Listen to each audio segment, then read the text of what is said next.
ஓம் நம சிவாய நமக. தென்னாடுடைய சிவனே போற்றி, என் நாட்டவருக்கும் இறைவா போற்றி. வீட்டில் உள்ள பெண்கள் பார்த்தீங்கன்னா இந்த ஒரு சில விஷயங்களை கடைபிடித்து கொண்டு வரும் பொழுது எப்பொழுதுமே வீடும் அவர்களும் சரி மங்களகரமாக இருப்பார்கள் அப்படிங்கிறது தான் ஐதீகம்.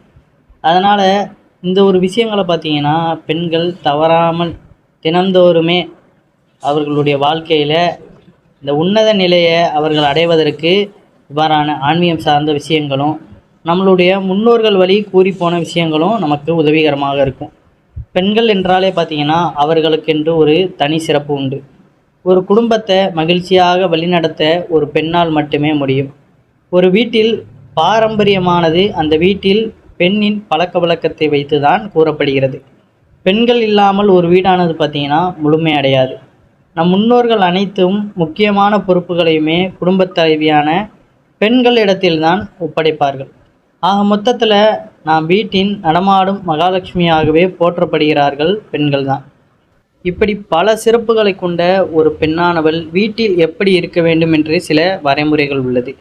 இந்த கோட்பாடுகள் பெண்கள் வீட்டில் கடைபிடித்து வந்தால் அந்த குடும்பமானது எப்பொழுதுமே சந்தோஷமாகவும் நம் வீடு கோவிலாகவும் மாறிவிடும்.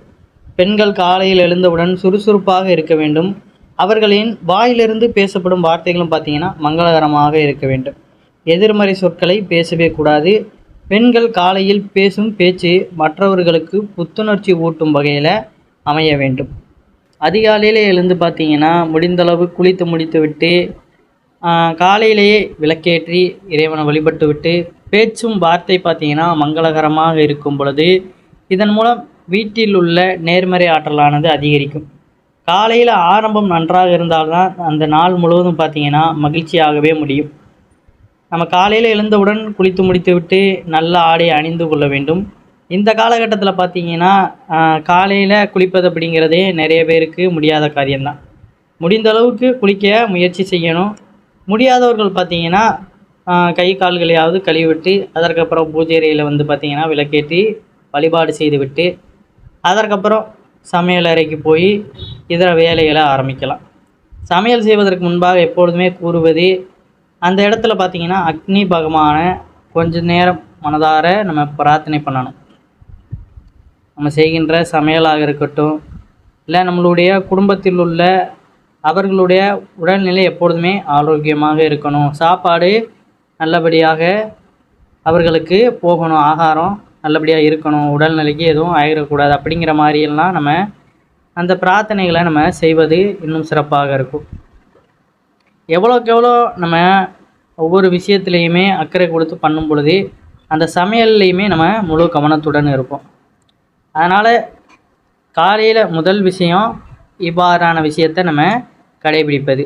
காலையில் எழுந்ததுமே பார்த்திங்கன்னா மங்களகரமான புடவைகளை அணிந்து கொள்வது பெண்களுக்கு ஒரு சிறப்பான விஷயம்.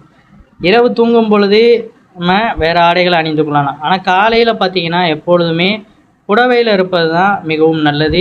பூஜை அறையில் செல்லும் பொழுதும் பார்த்திங்கன்னா புடவை அணிந்து கொண்டு பூஜைகள் செய்வது இன்னும் சிறப்பான விஷயமாக இருக்கும். இது எல்லாமே பார்த்திங்கன்னா அவர்களுடைய அந்த சுற்றுப்புற சூழல் பார்த்திங்கன்னா நல்லபடியாக இருக்கணும் அப்படிங்கிறதுக்காக தான். அதனால் இந்த விஷயத்துக்கெல்லாம் கட்டுப்பாடு போடுறாங்களே அப்படி இப்படின்னு அந்த தேவையில்லாத விவாதம்லாம் வேண்டாம். நம்பிக்கை உள்ளவர்கள் முற்காலத்தில் நம்மளுடைய முன்னோர்கள் இப்படித்தான் இருந்தார்கள். அதே பழக்க வழக்கம் இப்போ கொஞ்சம் கொஞ்சமாக மாறுது. நம்ம அதே கடைபிடித்து வந்தால் நமக்கு நன்மையை கொடுக்கும் அப்படிங்கிறது தான் நம்ம கூறுவது. அதனால் நம்பிக்கை உள்ளவர்கள் செய்யலாம். இல்லை எனக்கு இவ்வாறான விஷயங்கள்லாம் பிடிக்காது அப்படிங்கிறவங்க தவிர்த்து விட்டு போயிடுவது நல்லது. அதுபோல் பார்த்திங்கன்னா வீட்டில் இருப்ப மற்றவர்கள் பார்த்திங்கன்னா எந்த வகையிலையும் அந்த பெண்களை துன்புறுத்துவதோ இல்லை தேவையில்லாத வார்த்தைகளை திட்டுவதோ கூடாது. அது பார்த்திங்கன்னா வீட்டில் இருக்கும் மகாலட்சுமியை நம்ம திட்டுவது போன்றது. வீட்டில் இருக்கும் பெண்கள் பார்த்திங்கன்னா எப்பொழுதுமே சிரித்த முகத்துடன் காணப்பட வேண்டும். அது அந்த வீட்டிற்கு சர்வ லட்சணத்தையும் கொடுத்துவிடும். ஒரு வீட்டில் எவ்வளவுதான் கஷ்டங்கள் இருந்தாலும் அந்த பிரச்சனைகளை பெண்ணானவள் சிரித்த முகத்தோடு ஏற்றுக்கொண்டு அதற்கான தீர்வினை அடைய முயற்சி செய்கின்றாரோ அந்த வீட்டில் கஷ்டம் என்பது நிரந்தரமாக தங்கவே தங்காது. வீட்டின் மகாலட்சுமி என்று கூறப்படும் பெண்ணானவள் அந்த மகாலட்சுமியை அவளது வீட்டிலே நிரந்தரமாக தங்க வைக்க வேண்டுமென்றால் மேற்கண்ட விஷயங்களை பார்த்திங்கன்னா நம்ம மதித்து நடத்த வேண்டும்.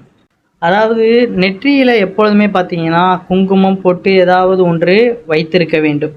முடிந்தளவு பார்த்தீங்கன்னா நெற்றியில் குங்குமம் வைத்திருக்கும் பெண்களுக்கு வேறு எந்த வகையிலையுமே எதிர்வினைகள் அப்படிங்கிறது அண்டாது. சில பேர் பார்த்தீங்கன்னா அவர்களை கவர்ந்த தோற்றத்தில் எதிர்வினைகளை உண்டு பண்ணுற வகையில் வசீகரமான ஏதாவது ஒன்றை ஏற்படுத்த முயற்சி செய்வாங்க. அந்த மாதிரியான எந்த ஒரு சிக்கல்களும் பார்த்தீங்கன்னா இவ்வாறான பெண்களுக்கு அண்டாது. அதனால் நெற்றியை எப்பொழுதுமே பார்த்தீங்கன்னா பெண்கள் வெறுமனே வைத்து விடக்கூடாது. நெற்றி இருப்பதே பார்த்தீங்கன்னா திருநீர், குங்குமம், சந்தனம் இவ்வாறான தெய்வீக தன்மையுடைய இவைகளை நெற்றியில் எப்பொழுதுமே பூசிக்கொள்ளணும். இந்த முகத்தோடு நம்ம இருக்கும்போது பார்த்தீங்கன்னா எந்த ஒரு எதிர்வினைகளும் நம்மளை அண்டாது அப்படிங்கிறது தான் நிதர்சனமான ஒரு உண்மை. அதுபோல் பார்த்தீங்கன்னா தாலி கயிறு மாற்றுவதற்கும் சில மரபுகள் உண்டு. பழைய தாலி அழுக்காக இருந்தாலோ நீண்ட நாட்கள் ஆகிவிட்டாலோ புதிதாக மாற்றுவர்கள் தாலி கயிறை மாற்றுவதற்கு இவ்வாறான விஷயங்களை நம்ம முறைப்படி கடைபிடித்து அதற்கப்புறம் மாட்டணும். ஏன்னா அந்த திருமண பந்தத்தின் அடையாளமாக திகழும் திருமாங்கல்யத்துக்கு பார்த்தீங்கன்னா 16 திரிகள் கொண்ட கயிற்றில் அணிவது தான் மரபு. எப்பொழுதுமே பார்த்தீங்கன்னா திருமாங்கல்ய தாலி கயிறை பிரம்ம முகூர்த்தமான அதிகாலை வேளையில் மாற்றுவது நல்லது. பெண்கள் காலையிலே எழுந்து குளித்து முடித்து பூஜை அறையில் விளக்கேற்றி கிழக்கு திசை நோக்கி அமர்ந்து கழுத்தில் உள்ள பழைய தாலி கயிற்றை கலட்டாமல் முடிச்சுகளை மட்டும் அவிழ்த்து அதில் உள்ள குண்டுகளை மட்டும் எடுத்து புது தாலி கயிற்றில் கோர்த்து அதனை கழுத்தில் போட்ட பின்பு தான் பார்த்தீங்கன்னா பழைய தாலி கயிற்றை கழுத்திலிருந்து எடுக்க வேண்டும். கட்டிய பழைய கயிறை பார்த்தீங்கன்னா உங்கள் வீட்டு அருகில் உள்ள ஏதாவது ஒரு நீர்நிலைகளில் அதை போட்டு விடுவது நல்லது. இல்லை அப்படிங்கிற பட்சத்தில் பார்த்தீங்கன்னா கடலில் அதை போட்டு விடுவது நல்லது. ஒரு பெண் திருமணமானவர் என்பதை உணர்த்துவது அவர் கால் விரல்களில் அணிந்திருக்கும் மெட்டி தான். நெற்றி உச்சி அந்த வகிட்டில் இருக்கும் பார்த்தீங்கன்னா அந்த பொட்டு, அதுபோல் பார்த்தீங்கன்னா கழுத்தில் இருக்கும் மாங்கல்யம், இவ்வாறான விஷயங்கள் நம்ம அணிந்திருப்பது திருமணமானவர்கள் அப்படிங்கிறத நிரூபிப்பதை தாண்டி பார்த்தீங்கன்னா ஆரோக்கியம் அப்படிங்கிறது அடங்கியிருக்கு அப்படிங்கிறது தான் நிதர்சனமான ஒரு உண்மை. தினமும் இவ்வாறான விஷயங்களை கடைபிடித்து கொண்டு வாருங்கள். வீட்டில் பார்த்தீங்கன்னா அதற்கப்புறம் உங்கள் வாழ்க்கையிலையும் உங்கள் வீட்டிலையுமே ஒரு மாற்றம் நிகழ்வதை நீங்கள் உணர்வீர்கள். அதிகாலையில் சீக்கிரம் எழுந்து கொள்ள பழகிக்கோங்க. அதனால் இரவில் சீக்கிரமாக தூங்கிடணும். சமைச்சு முடிச்சுட்டு பார்த்தீங்கன்னா எல்லோரும் சாப்பிட்டு குடும்பத்தில் உள்ள அனைவருமே இரவு ஒரு 10 மணிக்குள்ளெல்லாம் தூங்கி விடுவது நல்லது. அதற்கப்புறம் பார்த்தீங்கன்னா காலையில் ஒரு 5 மணி இல்லை 4:30 மணிக்கெலாம் எழுந்து கொள்வது மிகவும் சிறப்பான விஷயமாக இருக்கும். முடிந்தளவு பார்த்தீங்கன்னா 10 மணிக்குள்ளேயே தூங்கி விடுவது நல்லது. ஏன்னா அதற்கு மேலே போனால் அதுக்கப்புறம் தூங்கி காலையில் எந்திக்கொள்வது எந்திரிச்சாலுமே அந்த சுறுசுறுப்பு அப்படிங்கிறது இருக்காது. ஏன்னா அந்த முழுமையான தூக்கம் அப்படிங்கிறது அந்த இடத்துல பெறுவது இல்லாமல் இருக்கும். அதனால் சீக்கிரமே ஒரு லேசான உணவுகளை எடுத்துக்கொண்டு இரவில் சீக்கிரமே தூங்கி காலையில் கண் விழித்து கொள்ள நம்ம முயற்சி செய்யணும். அதற்கப்புறம் பார்த்திங்கன்னா முடிந்தளவு காலையிலே குளித்து விட்டு என்னானாலும் காலையில் நம்ம இந்த ஒரு விஷயத்தை நம்ம கட்டாயம் கடைபிடித்து விடணும். சோம்பேறித்தனம்லாம் பார்க்காம பார்த்தீங்கன்னா குளித்து முடித்து விட்டு முடிந்தளவு பெண்களாக இருந்தால் விளக்கேற்றி வழிபாடு செய்யுங்க. ஆண்கள் மற்ற எதுவும் வேலையில் ஈடுபட போகிறீங்க, ஏதாவது படிக்கணும் அப்படின்னா அந்த அதிகாலை நேரத்தில் நம்ம சூஸ் பண்ணுவது மிகவும் நல்லது. அதற்கப்புறம் நமக்கு எக்ஸ்ட்ரா டைமும் இருக்கும். வேலைக்கு போகிறவர்களும் மெதுவாக கிளம்பி போகலாம். பெண்கள் சமைப்பதாக இருந்தாலும் பார்த்தீங்கன்னா அந்த சமையல் எல்லாத்தையும் பார்த்தீங்கன்னா நிதானமாக செய்யலாம். இப்படியே நம்ம தினம்தோறும் செய்யும் பொழுது பார்த்திங்கன்னா அதிகாலை நம்ம சுபமாக அந்த நேரத்தை கழிப்பதாக இருக்கும். இல்லை இரவு லேட்டாக நம்ம தூங்குறோம்னா காலையிலேயே நம்ம அவசரமாக எழுந்திரிச்சு அந்த வேலைப்பாடுகளை நம்ம ரொம்ப வேகமாக செய்ய வேண்டியதாக இருக்கும். அப்போ அதில் ஒரு முழு ஈடுபாடு இருக்குது, கவனமும் இருக்காது. அதனால தான் இவ்வாறான விஷயங்களை கூறுவது. தேவையில்லாத விஷயங்களை நம்ம பயன்படுத்துவதை தவிர்த்து விடணும். முக்கியமானது பார்த்திங்கன்னா மொபைல் ஃபோன். அதற்கும் பார்த்திங்கன்னா ஒரு லிமிட்டை நம்ம வச்சுக்கணும். டிவி பார்ப்பது எல்லாத்திற்கும் பார்த்திங்கன்னா ஒரு லிமிட் வச்சதுக்கப்புறம் தான் நம்ம வாழ்க்கை ஆரோக்கியமாக இருக்கும். ஏன்னா இப்போ நம்மளுக்கு சந்தோஷமாக தான் இருக்கும். நம்ம இரவு முழுவதும் நோண்டுறோம், எல்லாமே நம்ம பயன்படுத்துகிறோம். தேவையில்லாத விஷயங்கள் இரவில் சாப்பிட்றது, இப்படியே நம்ம தூக்கத்தை கெடுக்கும் வகையில் பலவாறான விஷயங்களை செய்தாலுமே பிற்காலத்தில் ஒரு கொஞ்சம் வயசுக்கு அப்புறம் நமக்கு அது தன்னுடைய வேலையை காட்ட ஆரம்பிக்கும். நிறைய பேர் இவ்வாறான விஷயங்களை கூறினா கூட என்ன சொல்லிட்டு போயிடுறாங்க, இருக்கிறது வாழ்க்கை, வாழ்ந்துட்டு போயிட வேண்டியதானே அப்படின்ட்டு சொல்லிடுறாங்க. வாழ்கிற வாழ்க்கையை பார்த்தீங்கன்னா எப்பொழுதுமே பிரயோஜனமாக வாழணும். இப்போ இவ்வளோ காலம் வாழ்கிறோம்னா இவ்வளோ காலம் பார்த்தீங்கன்னா நம்ம காலையில் எந்திரிக்கிறோம், வேலைக்கு போகிறோம், சம்பாதிக்கிறோம், திரும்ப வரோம். இப்படிங்கிற இந்த வாழ்க்கையை தவிர்த்து ஆன்மீகத்தில் ஒரு ஈடுபாடு இருக்கணும். இறைவனை நம்ம உணரும் பொழுது தான் பார்த்தீங்கன்னா முக்தி அப்படிங்கிற அந்த மோட்சம் நமக்கு கிடைக்கும். அதை தவிர்த்து நம்ம இந்த அன்றாடம் செய்கின்ற இந்த வேலைகள்லையோ இல்லை வாழ்கின்ற இந்த வாழ்க்கையிலையோ நமக்கு எதுவுமே கிடைக்க போகிறது கிடையாது. காலையில் பெண்களை விளக்கேற்ற சொல்வது எதற்கு?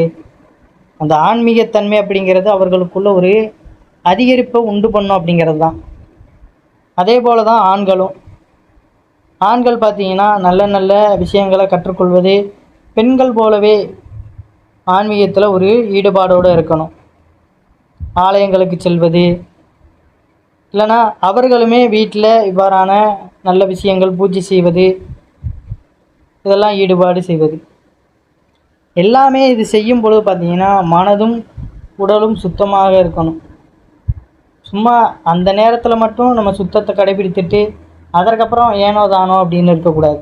முடியாத நாட்களில் வேணால் நமக்கு உடம்பு சரியில்லை, பெண்களுக்கு மாதவிடாய் காலம் அப்படிங்கிற காலத்தில் பார்த்திங்கன்னா ஓய்வு எடுத்துக்கொள்வது அப்படிங்கிறது முடியாத நேரங்களில் இவ்வாறான விஷயங்களை நம்ம தவிர்த்து விடுவது நல்லது.